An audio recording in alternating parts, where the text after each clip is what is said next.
Hello, honors students. This is Ann Babson, your professor for English 102H. I want to talk to you about the theme of this course. We're going to be reading a number of epics, a couple of shorter works, briefly, oh so briefly, but we're focusing on three important epics: the Iliad, and the Canterbury Tales, and Candide, all from very different eras and a very different idea about the divine.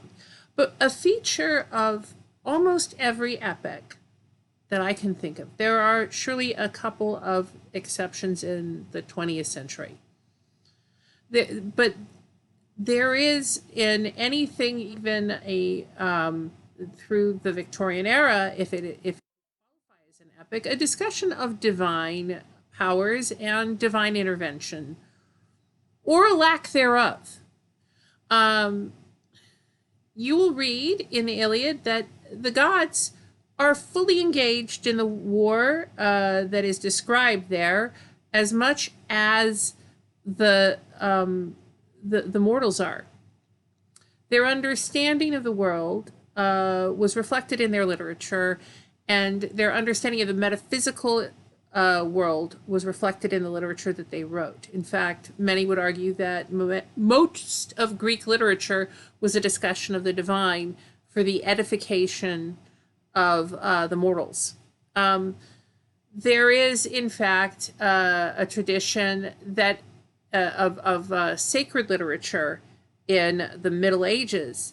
I would argue that it's somewhat challenged by Chaucer's extremely funny and complicated vision of a pilgrimage. He is nevertheless ostensibly having a discussion about a bunch of people going on a pious divine pilgrimage. But what ensues is hardly what you would call a saint's tale. We'll talk more about that as we go on. And Candide is a bit of a moral epic that wrestles with the idea that we live in the best of all possible worlds. And the place of the divine in that is squarely discussed, as well as a number of other ideas that are central to the society from which Voltaire comes, pre-revolutionary France. And he certainly doesn't believe that the divine has intervened in his story. And yet there are things that are, let's call them fantastical. And we will also learn a word, picaresque, to describe these works. So I am obviously not asking you to only consider these works from the point of view of the divine. And no religious belief of any kind is required for this class. I don't mind sharing with you that I am a committed Christian, but you'll notice that the works that I have put on the syllabus are not, strictly speaking, exactly like I'm handing you a Bible tract out on the street asking you if you know the Lord. Far from it. I am not evangelizing you. I am asking you to consider a problem that in all the eras of human existence have called theodicy. Theodicy, which is the problem basically that goes like this. Why do bad things happen to good people? It is something that has troubled us from ancient times on. And it is central to the problem of how we understand the workings of the divine, if indeed we believe in a divine force at all. They, in my view, are front and center for the three major works that we are discussing. However, it would be wrong to suggest that anybody in any of these works is, strictly speaking, evangelizing for a just and merciful God. It's not quite what's happening.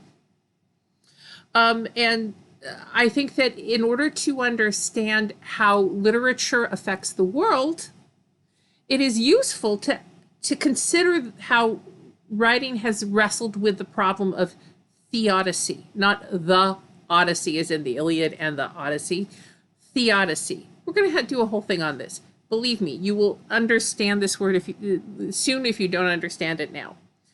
I'm just telling you how I am focusing you as we learn how to write critical essays. You will have to do library research.